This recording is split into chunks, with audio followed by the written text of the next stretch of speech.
This is the highest technology. Your super computer is also a small outcome, a drop out of this one. Life should be a constant process of exploration. Only then there is science. You're forgetting that you're playing your whole game on a particular stage, which is not your making. I would say the future of industry and business should go in this direction. There must be human potential business.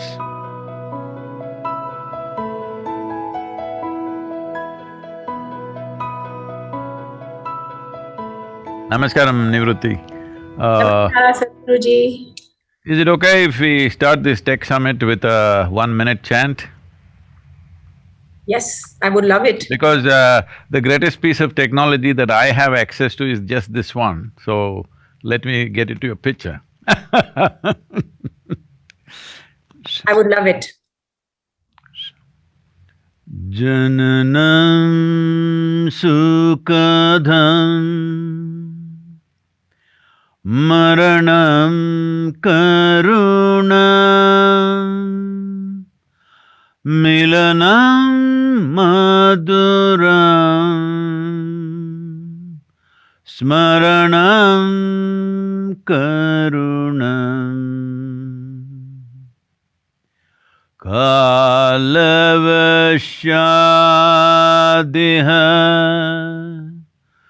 Sakalam karunam Samayadipate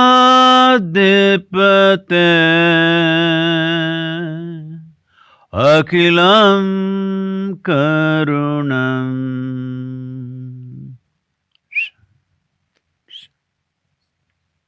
Namaskar. That was beautiful, Sadhguruji. Such a beautiful start. Namaskaram. Now the thing is, one thing in all these technological developments, we've forgotten the greatest piece of technology, which took millions of years for nature to manufacture, is sitting here.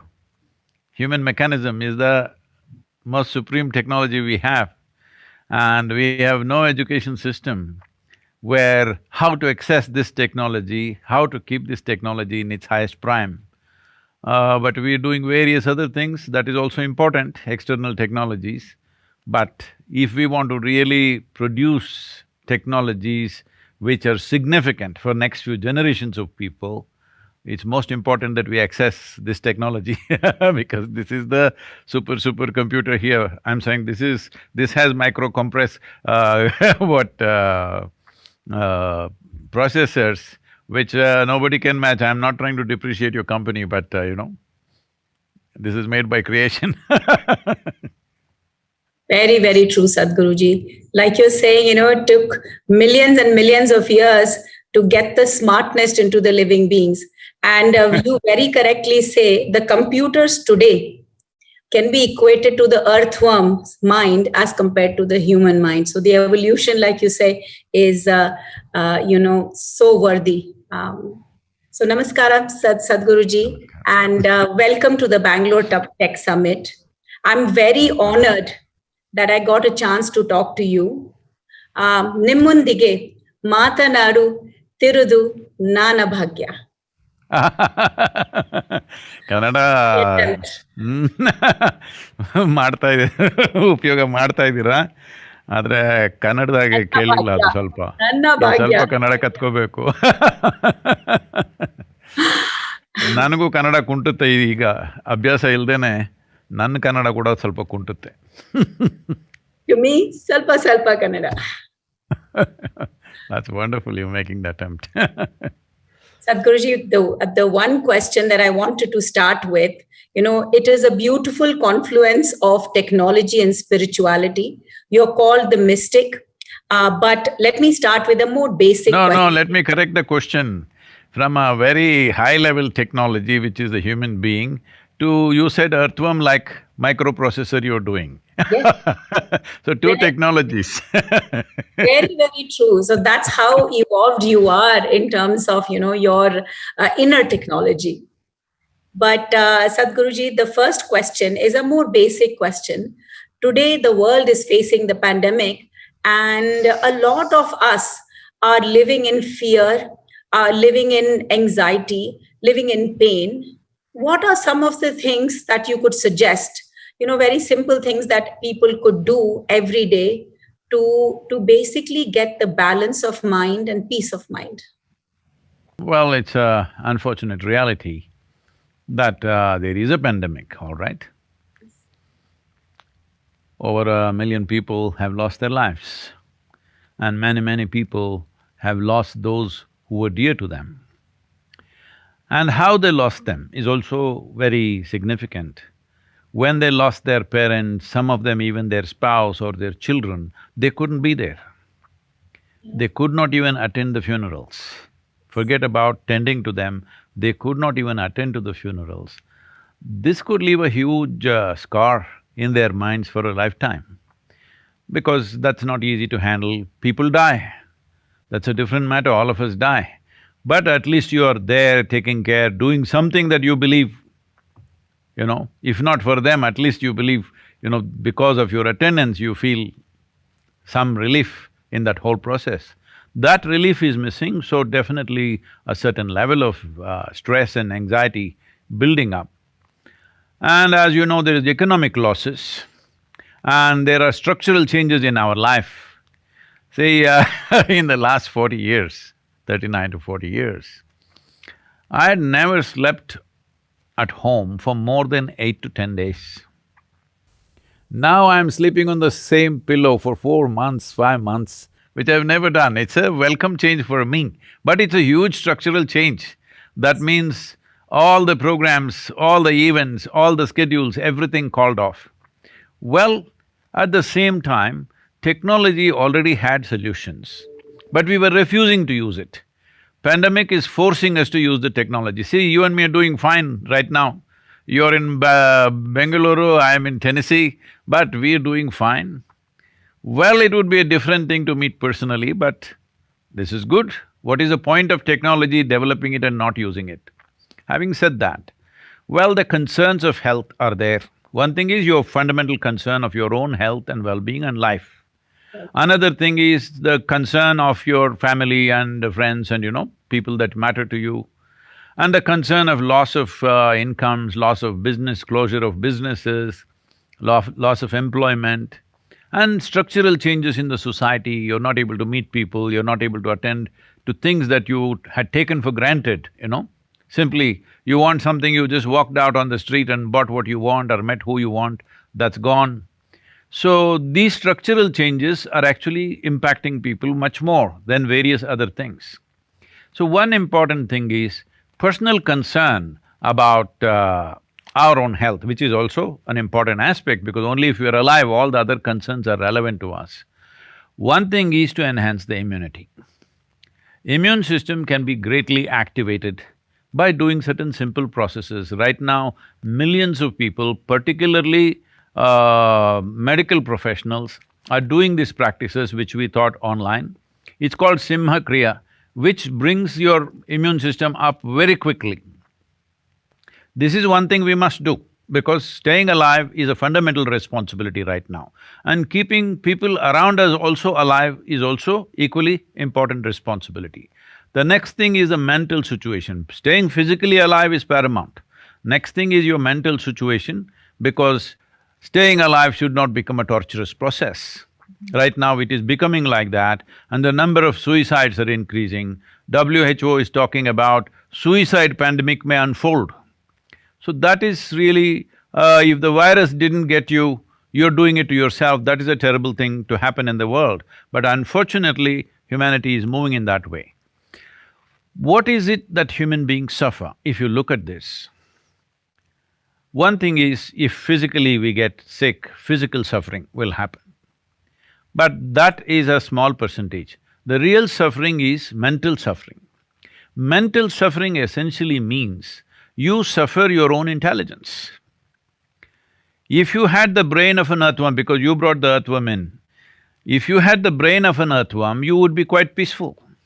Now there is a cerebral possibility in you which is not comparable to any other creature on this planet, another level of cerebral activity. This is the greatest boon we have, this is what sets us up as human beings, but this is what most human beings suffer, because they are not able to handle their own cerebral capabilities. If they had half the brain that they have, they would be quite peaceful. With a full brain, they're struggling. But you tell me, because you are in the processor which is in a way trying to manufacture intelligence, all right, in some way. Intelligence essentially means right now for people, this is not my definition, but in people's experience, a certain amount of memory and an imaginative way of using that memory is considered intelligence by most people, which is what the artificial intelligence is also going in that direction. Your entire computing system is going in that direction. There is a data, imaginative use of that data is intelligence. That's what people understand as intelligence. No, that is just intellectual process. There are other dimensions of intelligence which does not depend upon data, that's a different matter, we will look at that if there is time. So for this, the simplest thing is, you have only two kinds of suffering, physical suffering, mental suffering. There is no other form of suffering. There is a simple process, once again millions and millions of people across the world are doing this. This is called as Isha Kriya. A simple process with which you bring a little bit of space between you and your body, little bit of space between you and your mind. What does little bit of space mean? See, right now, this clothing, this is loose. So always I'm conscious that this is my clothing. Suppose I was wearing skin-tight nylon clothing. After some time, I wouldn't know which is my skin, which is my clothing. It is so. If it's something doesn't leave any space, you think you are that after some time. So, right now what you call as my body is an accumulation which you gathered over a period of time. What you call as my mind is also accumulation of impressions that you gathered over a period of time. If you create a little bit of space between you and your body, between you and your mind, this is the end of suffering. Only when there is no fear of suffering will a human being walk full stride. Whether pandemic or no pandemic, this is something that everybody must do, that you have no fear of suffering because your life is a limited amount of time. Only miserable people think it's very long. If you're joyful and well, even if you live for 100 years, it's too little. One who is… see, on a particular day, if you're very happy, you notice 24 hours pass off like a moment. If you're miserable, 24 hours feels like a eon, all right? So, time is a very relative experience. If you keep yourself well, 100 years is just nothing, it'll just get over like a few days in your life. So, this is very important that one is free from the fear of suffering, because only then you can walk full stride, otherwise entire life will be half steps. Human genius, human competence, human capability has been severely crippled because the fear of suffering. And unfortunately, the religious forces, moralistic forces, ethical forces have always been trying to manage humanity with fear. You don't do this, you will go to hell. You don't do this, we will punish you. You don't do this, we will beat you. This has caused fear. Right from childhood, even a kindergarten child, people are managing, even an infant, they're showing stick and saying, if you don't do this, you will get this, all right? So, when fear has been the basic way of managing humanity, you have crippled the humanity. Human genius will not flow. Only now I would say, not even 1% of human beings get to unfold their capabilities and genius to some extent. 99% is fear-based. Very true, very beautifully said, Sadhguruji. I will go to my next question. Since this summit is based on technology, so we have seen over the last so many centuries a lot of life-changing, world-changing technology developments. So I'll just name a few. Automotive industry started in 1900s. In 10 years, 80% of New York City had cars. If you look at, internet is supposed to be a curse and a boon, but in 1983 is when internet really started, and now we seem to not be able to live without internet. Now, as we speak, artificial intelligence is being looked at a technology for population scale, looked at for various solutions that human beings can imagine at very large scale. Now, if we look at technologies like AI, I believe that they need to be built on foundation of ethics. But can we build a framework for AI that leverages from spirituality, that leverages from ethics? I wanted to hear your viewpoint on how do you think we can leverage the knowledge that we have, the spiritual knowledge that we have, the compilation of a lot of moral and ethical needs into solutions that AI could develop. So you just wanted to hear your viewpoint, Sadhguruji. If I can make a little correction on that question, if it's allowed. Absolutely. Because spiritual process is not morality. Spirituality is not morality. Spirituality is not a bundle of ethics. Spirituality is not commandments, thou shalt not do this, thou shalt not do that. Because morality is relevant only if you've lost your humanity. If your humanity is overflowing, why do you need morality? See, I don't need morality to be good to you. My humanity will always stand by me. When we are human beings, why are we not allowing our humanity to reverberate? We suppress our humanity and then try to superimpose a morality which is supposed to fix us. You fix any kind of moral, any kind of ethic, people will find ways to subvert it. People will find ways. If you have not learned that in these thousands of years, that you still believe moral and ethical foundations will fix everything, it will not. People will find ways. So what is the solution?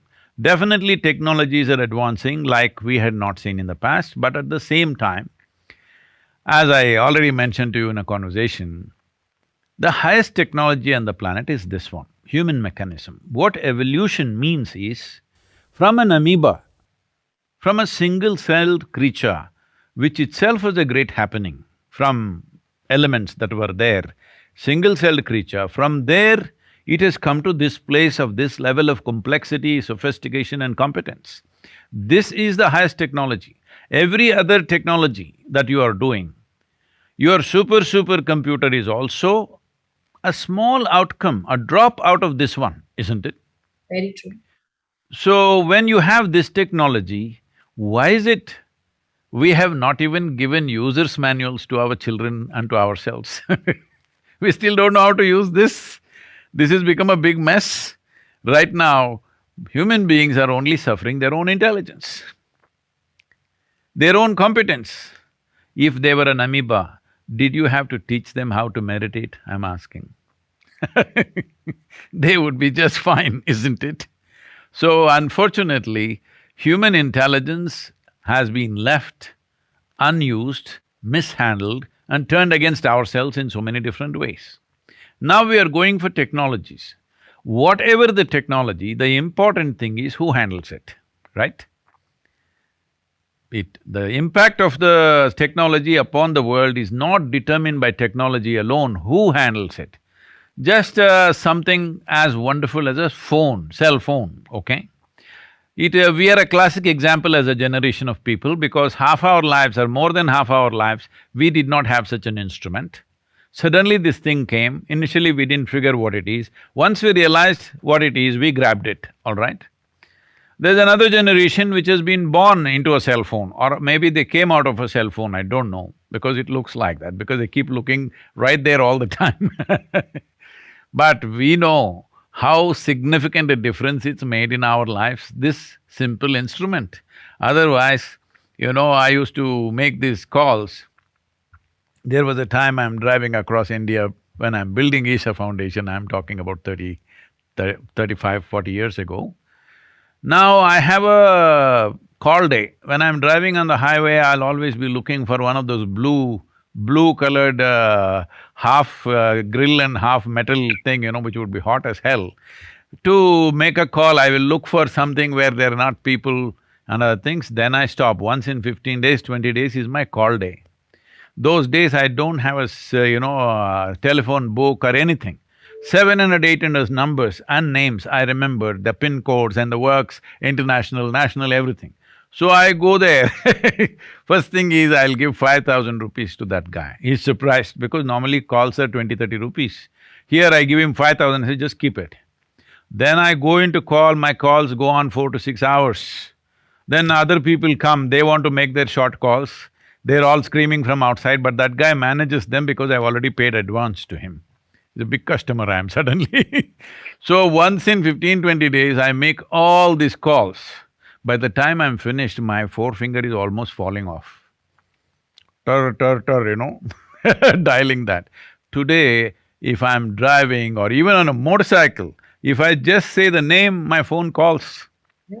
And I'm just talking inside my helmet, I'm talking and riding all over the place. Oh, I know what the benefit is, but people are dying out of cell phones. Taking selfies, they're dying. Talking on the phone, they're walking under the bus. All kinds of things they're doing. So I'm saying technology by itself is agnostic. It has no quality of its own. Who uses it, for what purposes we use it. But till now, the history of technology has been such, always the cutting-edge technology always went into the military hands first. Military usage is first. After we have figured out how we can kill people with this technology, then we will figure out how to save lives, how to do good to the world. This has been our history till now. Last 100 years, if you look back and see, all this happened this way. This we must change. If this we have to change, this is not going to happen with morality, because morality is very identity-based. See, now I'm an Indian, I can use technology to kill somebody that India doesn't like.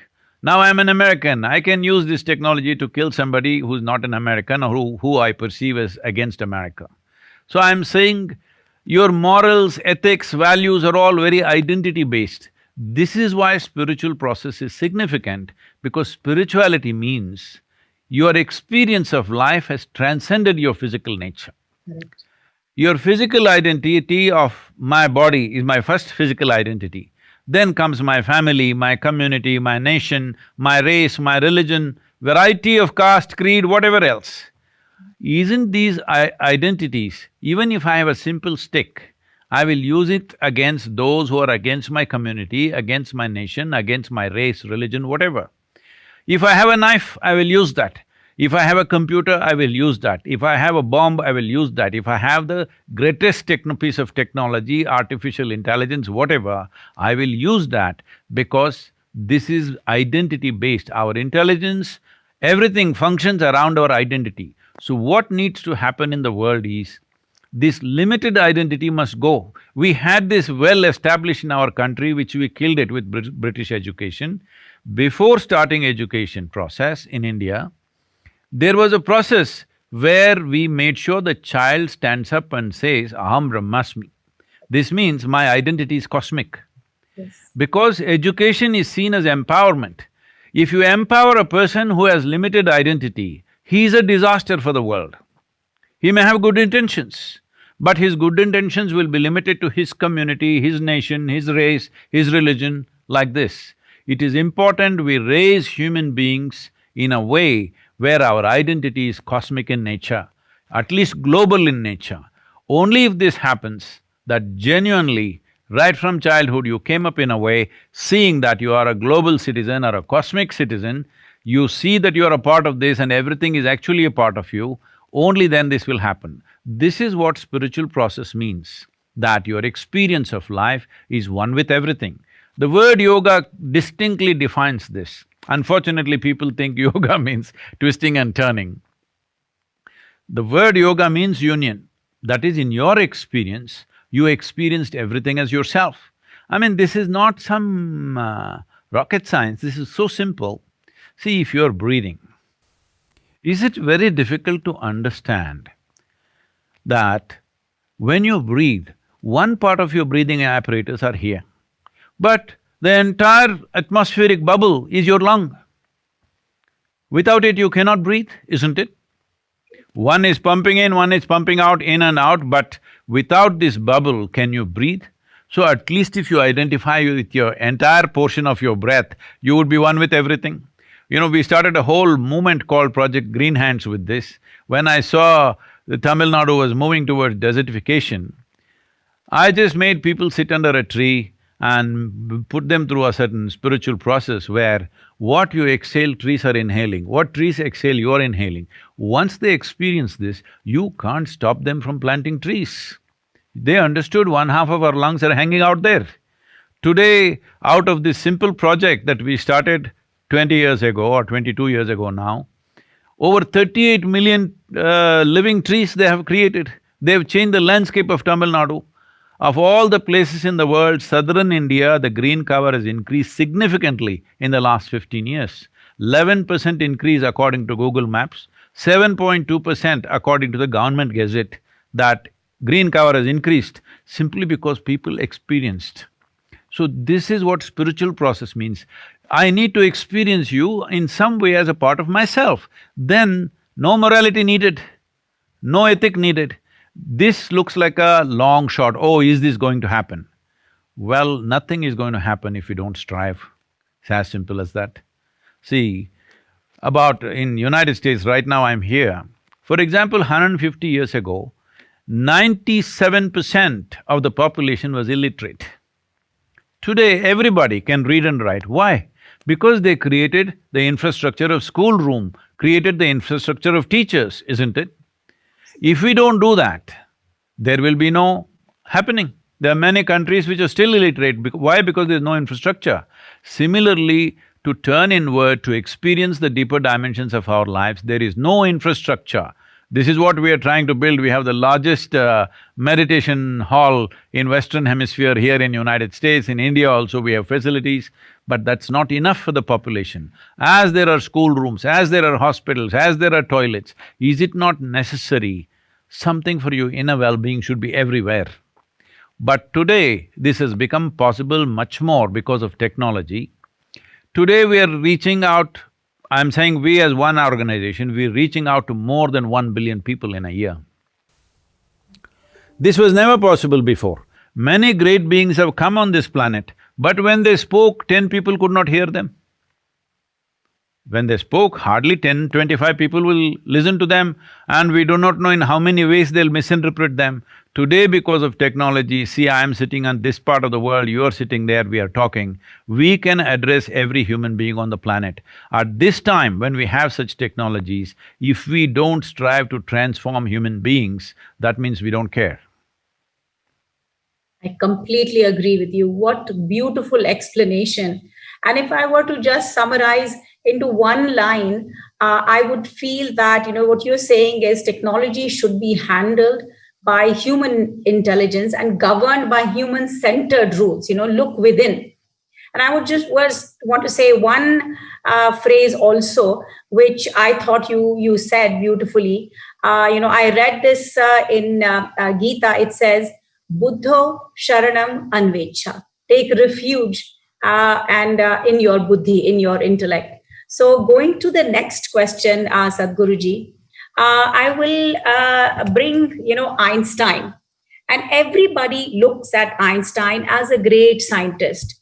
But, what he said, that he believed that the fundamental laws of nature that govern the earth, something that is observable, something that's unbreakable, rules of cosmos. He said, that is God. Because science could not explain things beyond a certain point. And he said, that essentially, I believe in cosmic religion because the observable, unbreakable rules that govern the earth is what is God. I wanted to hear your views. And do you believe that science and spirituality go hand in hand? Do science and the laws of nature somewhere, connect with human consciousness, the within part that you were explaining? Well, talking about a scientist like Einstein, he said something like this, I'm paraphrasing, I may not be correct on the quote. He said something like this towards the end of his life when someone asked if you're if you're given one more chance, for sure you will be a nuclear scientist, wouldn't you be? He said, no, if I'm given another chance, I would rather be a carpenter or a plumber. Because he has made many statements like this. talking about how modern science is a very keyhole way of looking at the larger life process. After all, you're trying to understand and delve into life process. When I say life process, planet is life process, cosmos is life process. Life as we see it, if you want to need an analogy, it is like a… cosmos is like a big tree, life is like a small flower. But ultimately, all these planets and stars and whatever they're doing, the flower of that is life. So, I'm a little disappointed even with Albert Einstein because he's still trying to promote one more religion, a new religion. But believe me, you give them a new religion, within a few years, they will make that into another kind of fanatic religion, all right? People will do that because identity, again limited identity. So you are a Hindu, I am a cosmic religion. We will fight again. I'm saying I will call myself cosmic religion, but again the same problems will come.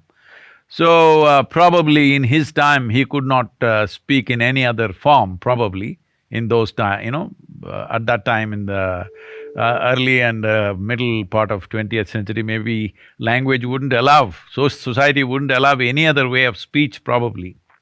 Giving him that, a man of his intelligence definitely saw the hollowness of simply believing something. So now, do you believe, you asked? First of all, let's come to this. See, there is a way to know things. You know some things, you know you're alive. But you believe many things about where you come from, how you happened, where will you go, all these kinds of stuff. Why is it so difficult for a human being to see, I do not know? There is so much about this life that you do not know. What about it? That's why it is so magnificent, that's why you are never done with life. If you live here for 1,000,000 years, you're still not done with life because still there is a massive amount of space which is I do not know. And I do not know is a tremendous possibility. Only if you see I do not know, the possibility of knowing will become a living reality in your life. Everything that you do not know, you believe, that's what you're referring to as religion. I believe this, I believe that. I'm saying, why do you believe something? Why don't you just say, I don't know? If you say, I do not know, see, you're walking on the street like, I know, like this. Suddenly you don't know which way to go. Do you see how gentle and polite people become just like that? Have you noticed this? He doesn't know which street to turn. Anna, yav kade hogodanna? He knows where to go, pam, pam, pam, he will go. This is the difference between people who believe they know and when you realize you do not know. The moment you realize I do not know, the longing to know, the seeking to know and the possibility of knowing becomes a living reality. It's very, very important that we invest this in people, especially in our children, that it does not matter, you read as many textbooks as you want, as many scriptures as you want, you still don't know a damn thing. You still don't know a single atom in its entirety. You may know how to use it, you may know how to fuse it, you may know how to break it, but you do not know what it is in its full entirety. You don't know a thing. If you're conscious that you do not know, you will have a living intelligence. Otherwise, you will make conclusions and then concretize that into belief system, and then of course, if you have a different belief system, we will want to kill you. This has been going on forever. So I am putting it in a very simplistic terms, but the moment you believe something, and I believe something totally different, is there a confrontation or not? Two people, both of us do not know, where is the basis to fight? Both of us can explore in as many ways as we want. Life should be a constant process of exploration, only then there is science. So how do you say science and spirituality? There are no such things. There is only spirituality. Science is just a small physical expression of that. This may insult a lot of scientists and others, but I'm saying this, they are only looking at the physical dimension of the universe, right? Correct. Am I correct? Science is only concerned about the physical dimension of the universe. Tell me, if you look up in the sky, do you see more stars or more empty space? In this universe, in these galaxies, in this cosmos, not even 1%, not even 1% is physical manifestation. Rest is just empty space. This is why spiritual process is only concerned about that 99%, not about the 1%. 1% we believe a small part of our intelligence can handle that 1%, the physical aspects of it.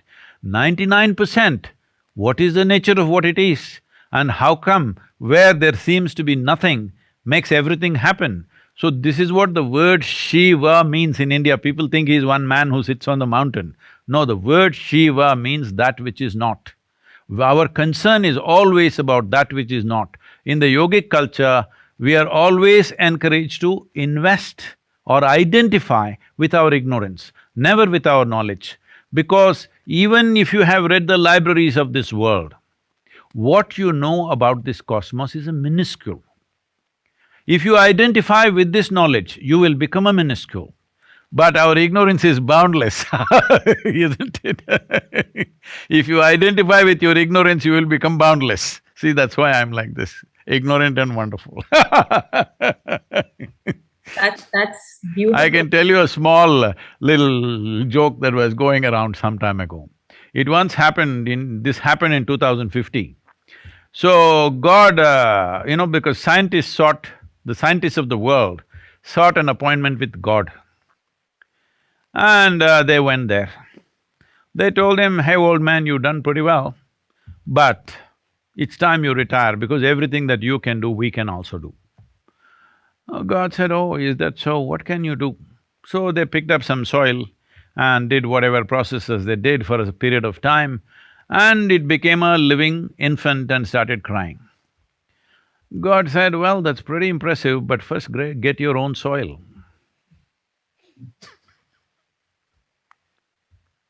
Beautiful. Beautiful, You're Sadhguru. forgetting that you're playing your whole game on a particular stage, which is not your making. Very, very true.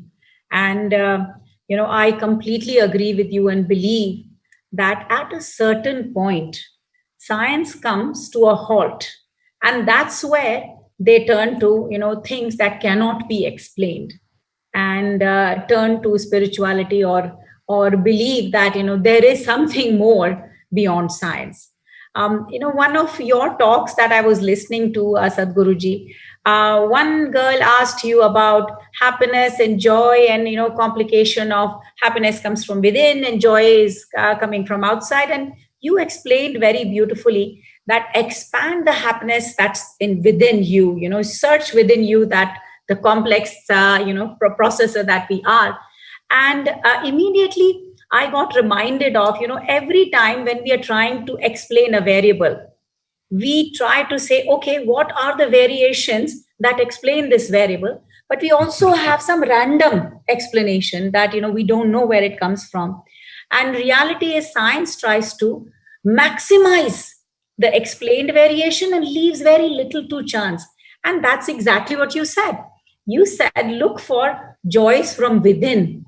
Try to find and understand yourself. And that's when, it was an aha moment for me that science is actually derived from human consciousness. And, things that you were explaining, I could immediately connect to a lot of science.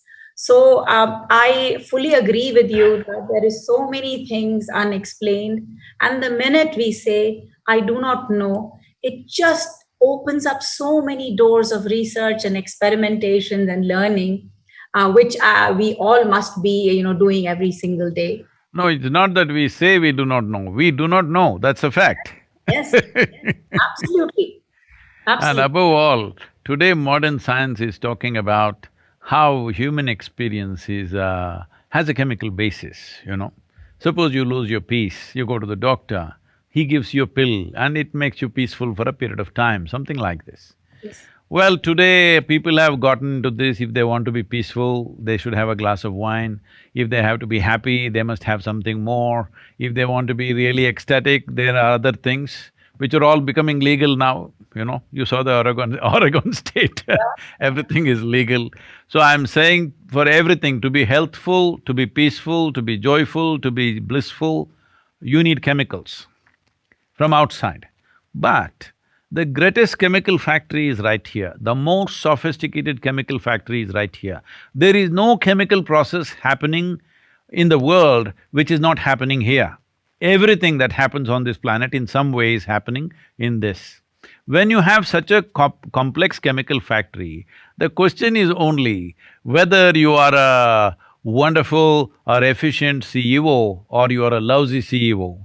If you were a good CEO, you would produce blissfulness out of your chemistry. If you're a lousy CEO, you make misery out of that. You think stress, anxiety, nonsense is because of the work that you're doing. Okay, get fired and be happy, let me see. I'm saying it's not because of the work. Right now, people were saying it was the office and the boss. I'm sure you were the point of stress for a whole lot of people who work for you. Now they're all at home and being more stressful. Isn't it? So Very stress is not because of what we do. Stress is simply because you do not know how to manage your own body, your own mind, your own thought, emotion, energies, chemistry. You don't know how to manage yourself. That's why you're stressful, not because of the work that you're doing. Very true, Sadhguruji. We are generating our own happiness hormone and we are generating our own anxiety hormone, and we need to balance and control and manage better. Sadhguruji, the next question I wanted to ask, as this pandemic has accentuated the need for establishing well-being, peace, and happiness of our people, especially in workplace, how can businesses approach this? Should business leaders look at adapting individual well-being in a more holistic and comprehensive manner, and form a different perspective? You have been speaking a lot about inner engineering. I actually tried to acquire that book before we spoke, but I wanted to hear from you. How can we leverage some of the learnings that you put, and should business leaders adopt this to ensure well-being of their people, considering some of the conversation we had before, that people are sad, and in many cases, like you said, they've lost many people but in their lives, but many of them are stressed because they feel like they're almost jailed inside their houses. So how can we leverage some of this inner engineering? Can you explain a little bit of that, Sadhguruji? It's uncanny you use that word jailed because just a few hours ago I was speaking to the Tamil Nadu prisons, over 15,000 prisoners, convicts, long-term convicts who are in Tamil Nadu, and how they're longing to go home. Many of them, one of the convicts asking me, who's been in the prison for 23 years, uh, and how badly they want to go home. And those who are at home, how badly they want to get out. So where is the problem? The problem is within you, isn't it? It's not at home, it's not in the prison, it is within you. This is the problem. So, having said that, about… I don't know if I can take the liberty of structuring India's or the world's future industrial needs. This may look too wacky or too revolutionary right now, but I think people will come to it after a few years, but it's best we are ahead of times in many ways. Now that this pandemic has pushed us in this direction, first and foremost thing is, there should be no human resource departments. Human is not a resource. Resource means, suppose I take iron ore, I know what are the properties, I know what are all the innovations I can make upon it, and that's about it. I can't make iron into gold, I can make iron into many things, useful things. So the same thing, if you treat something as a resource, you're only looking at maybe permutations and combinations of what you can do with the same thing. But a human being is a potential. You have to unfold him or her. As they are, they may be nothing. I'm saying, because I'm talking to you, I'm using you as an example. Suppose we looked at you 20 years ago or 30 years ago. What potential you were and what you are today, is it significantly different? I'm asking. Absolutely. Yes, isn't it? Yes. Absolutely. It's not just for you, this is for every human being, it's true. So this is a potential. This potential to unfold, you need to create a right kind of ambience, right kind of nourishment. It's like growing a plant. You may grow up the same plant, I may grow the same plant. See, you have flowers behind you, I have metallic flowers. Look at me, bad gardener, I think. So I'm saying if both of us are growing the same plant, depending upon how we take care of it, your plant may yield 100 flowers, mine may come up with one or none. Isn't this happening to human beings across the world? Well nourished, not just physically nourished, in every way, if a human being is kept in proper ambience, they will flourish and become many things that you had not imagined possible. But if you don't do that, then they will become nothing or become a big problem in the world. So, it is a human potential. Right now, because every industry, for example, you're doing microprocessors, you must focus on that. Why are you trying to manage your human resource? But there is no other way because you have to have your employees, you have to manage them. Somebody is producing steel rods, do they know anything about managing human beings? No, they're also managing. I would say the future of industry and business should go in this direction. There must be human potential business. That means, let's say they hire 100 million people, and now you can outsource your work to them. Your business is only to innovate the processor. Your business is not to manage these human beings because there are lots of trouble. When 10 of them get together, there can be a whole lot of trouble if you don't create the right ambience. And every business trying to create this ambience itself is a tragedy. Now we have discovered we can work from home, whatever. Human resource can just look at how to galvanize human beings to be at the highest level of potential. Other industry and business should focus on whatever is their individual subject of focus. This is a very faraway thing right now, but it can happen. It is time. I know already little bit of outsourcing is happening, but that is for specific areas of activity. I'm saying generally, let's say I have 100 million people or 10 million people under human resource development, and if Intel comes to me, you want 1,000 people, all right, iron and steel wants that, every kind of thing. See, teaching them a skill is not a problem if they are unimpeded by their own thoughts, their own emotions, and training them to do something is very quick. It can be done. Anyway, they would have gone through an education process which already puts them into your slot. In that slot, developing them from one to another, I don't know, I've not looked at where all you worked before, but a whole lot of people today are in technology, yesterday they were in management, many of them who are doctors, today they're managing big companies, all kinds of things. Because human potential can develop whichever way, your education or initial training need not fix it. This is what corporate world or corporate structures are looking at, but that is not happen in a seamless way. Those who are good at managing human potential, nurturing human potential should manage human beings. Those who are good at processors or steel or this one or that one, they should do that. So this may look completely off. I'm saying instead of having 20,000 employees in Intel, probably you can have just 200 core people. Rest of them can be taken just from anywhere according to your needs. Your costs also will come down. Your troubles will come down, your infrastructure will come down. When I say your infrastructure will come down, this will bring down the stress on the planet significantly. This thing that everybody works from home itself is a significant drop in infrastructure, isn't it? I was to speak at San Francisco Club some time ago, and I was driving about 45 minutes, I had to drive to that place. And my side of the road was fully packed with traffic, and the opposite side also packed. I was talking to some of the top business leaders there, and I asked them, why have you guys, all of you are brilliant people who are thinking of economics, who are thinking of every little thing that you can do more efficiently, full of technology. Why is it people who live here work there, people who live there work here? And look at Bangalore traffic, everybody is working in the wrong place or living in the wrong place, isn't it? I've been talking to Karnataka government and also few builders. Yeah, I'm saying just go out of Bangalore city, 50 kilometers, even 100 kilometers, go out.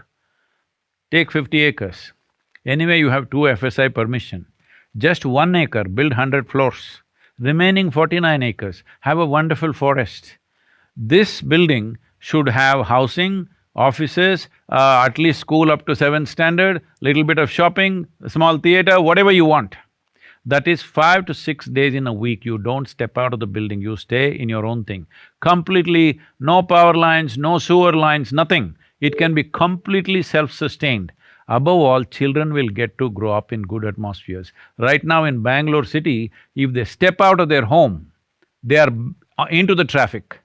This is how children are growing up. When children grow like this, how I've grown up in open spaces, when I see the children growing up without playing a game, without knowing what is an open space, what kind of adults will they be? How will you do this? I'm saying. So you can have a bonsai tree in your home. Is that the same as a full-grown tree? So you are making human beings into bonsais, small scale. Just everybody grows up physically because they're eating well. Beyond that, nothing happens. Because if something has to happen, it needs exposure, it needs other atmosphere.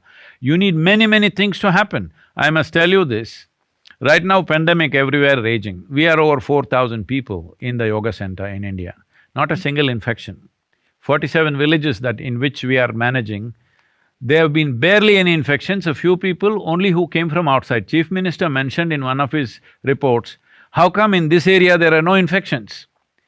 Now here also there are enough people in this ashram, we are doing our programs, everything is going on, but not a single infection. This is just a little bit of conscious, responsible behavior, strong immune systems, that's all it takes. So this pandemic especially, it is not being carried by mosquitoes or rats or some other creatures, all right? It is carried by us. When we are the carriers, I'm saying the simplest thing would be, if all of us were conscious human beings, if one instruction we would follow, if all of us simply sit in our own homes, maybe meditate or maybe watch the television, do whatever the hell you want. Don't come near any other human being for 14 days. Pandemic is over in the world. Now in countries like in European countries, France, Germany, Belgium, even UK, soldiers are on the street quietly. Armed soldiers are on the street to manage the population because they want to party, somebody wants a haircut, all right? Their mothers and grandfathers and grandmothers have died recently, but they want a haircut. That is the level of compulsiveness that we have. If we do not build a conscious population, more and more technology means more and more trouble, that's what we will create for ourselves. As we become more empowered, there is a fundamental need that we become more conscious and responsible, not a reactive, compulsive society. Absolutely. With a lot of power, with a lot of technology, a lot of responsibility should come. And based on what you said, Sadhguruji, how important it is to give an environment for our children, for our people to thrive. And it is so important to have nature near them. It is so important to have the normal playing style. So they don't just live with technology. And it's very true, because recently, Sadhguruji, I read an article. It's about biology, about how memories can be encoded in somebody's DNA and can manifest 4 or 5 generations later. So, for example, if my great-grandmother was really scared of lizards, and that gets, imprinted into her DNA, without even having seen a lizard, I will get scared. So I'm saying good actions, good deeds, and nice things that we do, being aware of us, and like you beautifully say that you see yourself in me, I see myself in you, because that's how we experience everything within. I think we have to do a lot of good deeds, like you say, to create a generation that is happier. So I want to ask you one more question, Sadhguruji, and if there is time, we'll perhaps do one more. If you look at Hindu philosophy, we talk about what is called Darshan Shastra, and I'm very new to it. I have a lot to learn, so I'm going to seek your input. And Darshan Shastra, for people who don't understand Hindi, Sanskrit means guiding philosophies. And there are, 6 guiding philosophies, but classified into 3 major categories. One is Tark. Tark means logic. The second is Sankhya. Sankhya means enumeration of information, and then there is Mimamsa, which is also logic and experience kind of logic. And when you look at similar kind of philosophy coming from Aristotle, he used logos, pathos, ethos for basically convincing kind of arguments. And similarly, we have Maslow's pyramid, which talks about evolution of human beings into ultimately getting into a state where he's totally learned. And when we look at our philosophy, there is Sankhya Yoga, there is Karma Yoga, and then there is Buddhi Yoga, which is it leads to the evolution. Do you think these were like parallel thought processes happening? How come they are like so similar? Well, today, unfortunately, most of us grew up in schools reading Indian history written by English people. Now in the world, the French historians have been writing India's history to some extent, world history, but they're touching on India also, which is very different from the way the British did it, because British did it with an intent of control. So in this, there are a lot of things of how the transaction between ancient Greece and India was very, very on. So Apollonius is one who came to India, and when he went to Egypt, he was actually persecuted for this because he said, if you have not visited India like the ancient Greeks have, you know nothing. You know nothing worthwhile if you have not visited India. So this is not my nationalistic sense saying India is everything, but India is one nation, or Bharat as we know it is one culture. Let's call it a culture because today we understand nationality or nation as a political entity. Not as a political entity, but as a geographical entity, we were one nation. This is why we called ourselves Hindustan, which means the land that lies between Himalayas and the Indus-Sagara, which is today known as Indian Ocean. The land that lies between these two geographical features was Hindustan. Why this became a very unique culture is, it had an uninterrupted development of culture and human development happening for about 6 to 7,000 years. Because the Himalayas protected us from warlords coming from elsewhere, and the Indian Ocean always was a protection for us till the ships became, the way to come. That was only in the last few hundred years, till then it was all blocked. So because of this uninterrupted thing, our focus was not on our survival process. Land was rich, full of rivers, wildlife, and vegetation was richest in this country. Even today, if you take a handful of soil, there are over 50,000 species of microbes in the Indian soil, in the southern Indian soil especially, which is not comparable to anything in the world. 50,000 species exist in one handful of soil. So that gave us a very rich fauna and flora, which made our lives easy in terms of survival. And there were no invasions happening, no battles and wars of a great proportion. This also became our problem because we did not develop such armies, we did not develop fighting men. Men and women involved in spirituality, in mathematics, in astronomy and various other arts, but not fighting men. They were very small segment of fighting men. This is why the nation or this culture was conquered so easily. A few hundred people who came from elsewhere, actually they came as bandits. But when they saw the culture was so soft, they became emperors over a period of time, because they were fighting men, and here men were interested in higher things. So we did not find that balance of external and internal, became too much internal and intellectual. Because of that, we paid a price. Having said that, now the important thing about these three dimensions that you mentioned is, well, how yoga looks at it is, there are four dimensions of intelligence within you. One is the buddhi, which is the intellect. Intellect is wonderful as an instrument of survival.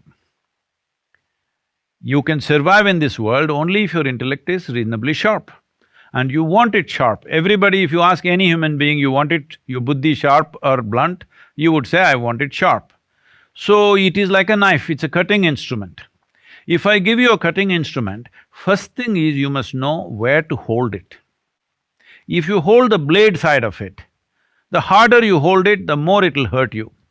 This is what you're seeing across the world. People are hurt by their own intellect. They don't need any external help. They are poking themselves all the time. Another aspect of the intellect is, as it is a cutting instrument, as it's a knife, you can use it only for cutting purposes. You want to stitch your clothes, you used your knife to stitch them, you will be in tatters.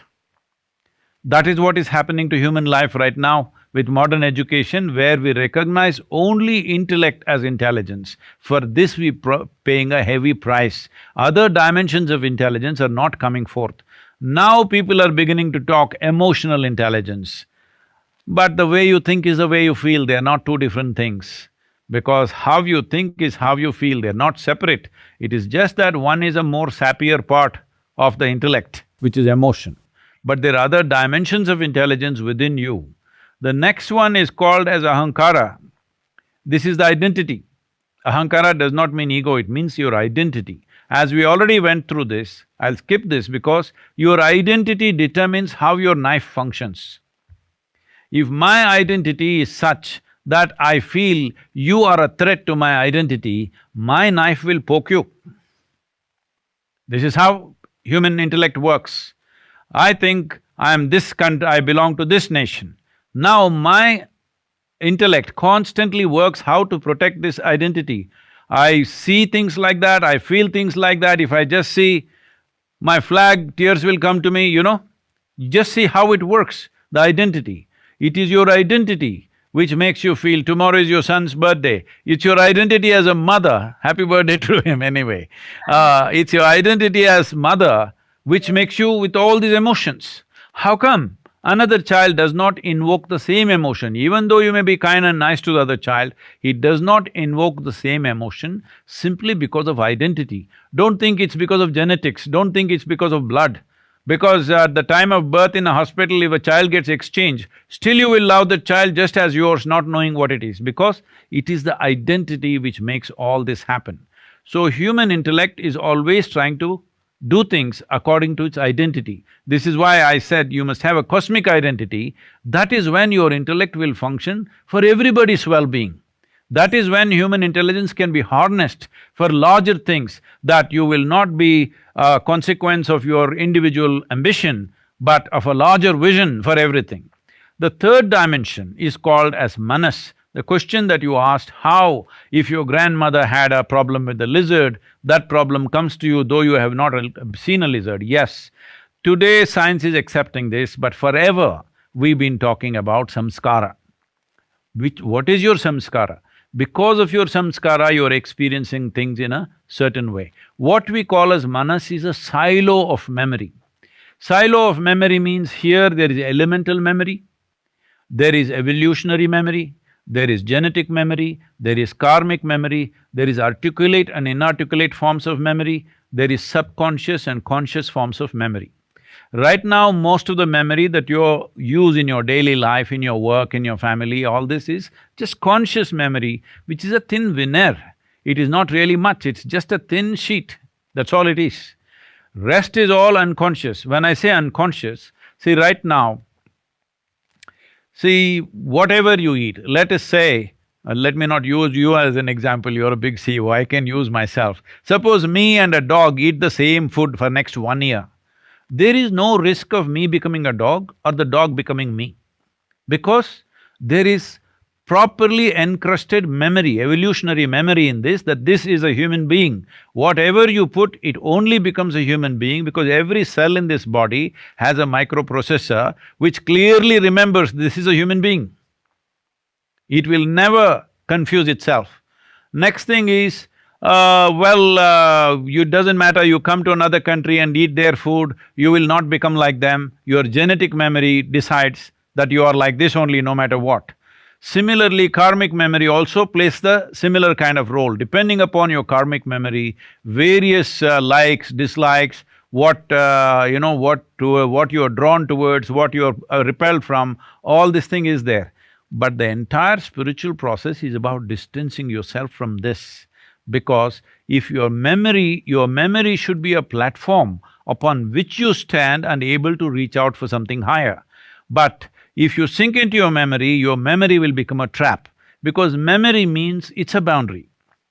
See, for example, let's say now I have seen you on the video, if I see you on the street, oh, it's Nivruti, I know her, this.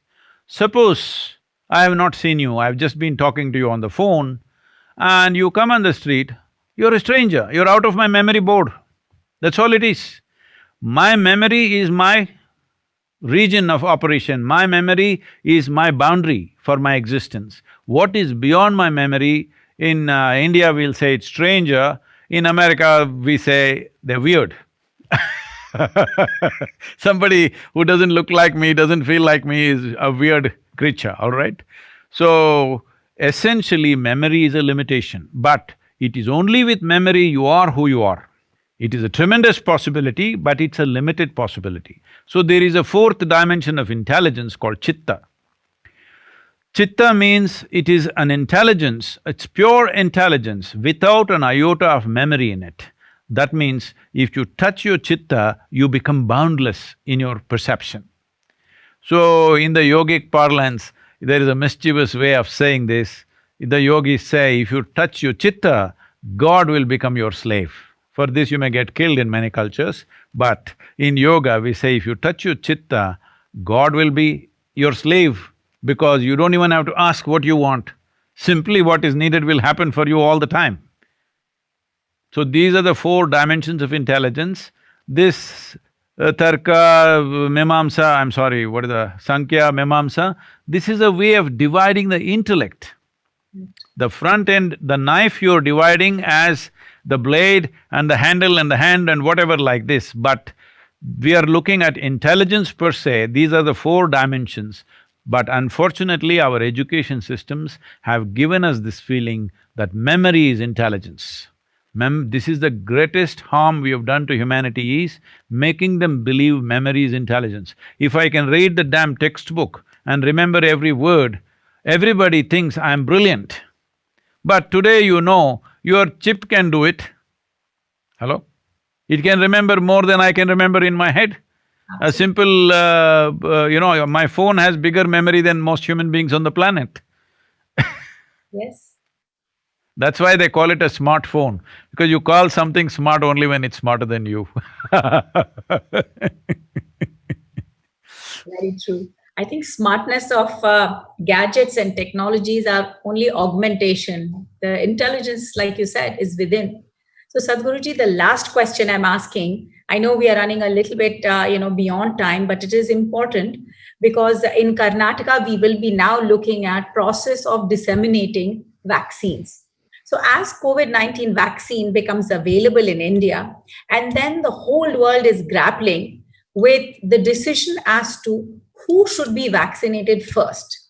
The question of prioritizing people's access to the vaccine, has practical as well as moral implications. What are your thoughts on those? Because very soon, I will be part of a team which in Karnataka will be looking at disseminating vaccine, and hopefully the vaccine is coming in December. Well, somebody asked me about this in United States, Sadhguru, there are vaccines which are already validated in Russia. If you want, we'll get it for you. Why don't you take the vaccine? You're very important. So I told them, and I'm saying this in public today, that when the vaccine comes, if I'm not the last person to take it, I will be among the last people to take it. I've made that decision. It doesn't matter. I will be the last one or among the last group of people to take it. Having said that, why I am saying that I'll explain later. In terms of who should get it first, I think the logical answer will be those who are exposed most, those whose lives are most at risk. Medical personnel for sure, 100%.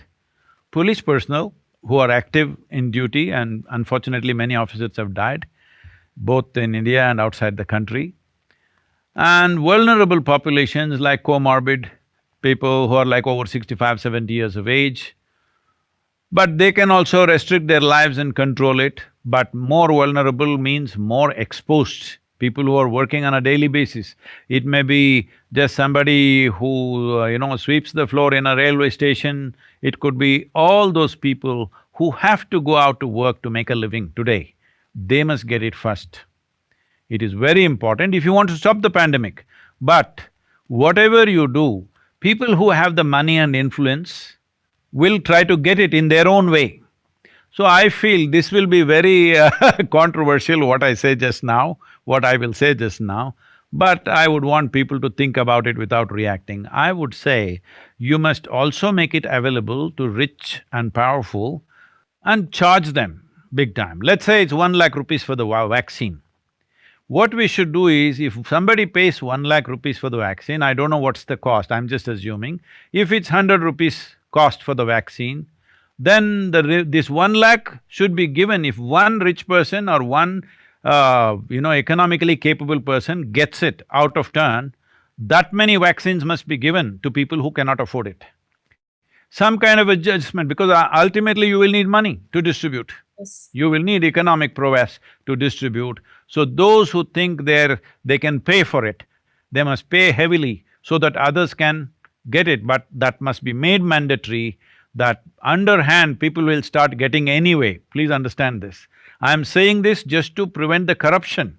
This is not my priority, but to prevent the corruption, that people who can pay whatever, and black marketing of vaccines will happen, then fake vaccines will come.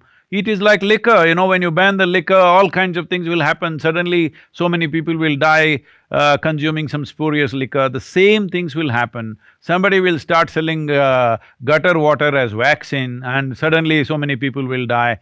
All these problems will come. So instead of that, in some way organize these corrupt minds in such a way that it'll benefit the country. Very, very lovely suggestion. Actually, if you look at, couple of business models in hospitals, like the Shankara Eye Hospital, I feel wonderful that, people who can afford are paying, such that people who cannot afford can get the Yes, benefit. So I love that this. has to be that way. Yes, I will See, make… even our own programs are like this. In the cities, if you want your same in engineering program, if you want it in a five-star hotel, it costs so much. You want it in one chowdhury, it costs so much. You want it in somebody's house hall, costs so much. In the villages, it's absolutely free. 70% of our programs are free in the villages. But if somebody doesn't pay, how to keep the service going? Yeah. So corporations, who sign up for bulk, need to pay a little bit more such… and, this could be Yes. a process that we could build. So thank you, Sadhguruji, for your time. I will again say that, it was my honor to be able to talk to you. Despite the fact that I'm sitting thousands of miles away from you, I felt your energy, the positivity, and I hope everybody listening to you feels the same way, and, goes back home with, more enlightenment, and looks at ways to become happier through these times. They're already home, they don't have to go back home, they're just home. See, you're also doing all your work from your bedroom. But tell you, Sadhguruji, I tell my office, I'm not working from home. I'm actually sleeping at office because I'm working… it seems like I'm working all the time. That's true. Thank you very, very much, Sadhguruji. Namaskar. My heartiest… My congratulations and best wishes for the Bengaluru Tech Summit. Hope this will bring in a lot of technology and investments to this city, and also hope it brings infrastructure, and all of you working from home will reduce the traffic on the road and make Bangalore once again a beautiful garden city that it was 40–50 years ago when I used to come there often. Thank you, Sadhguruji, and Namaskar. namaskara.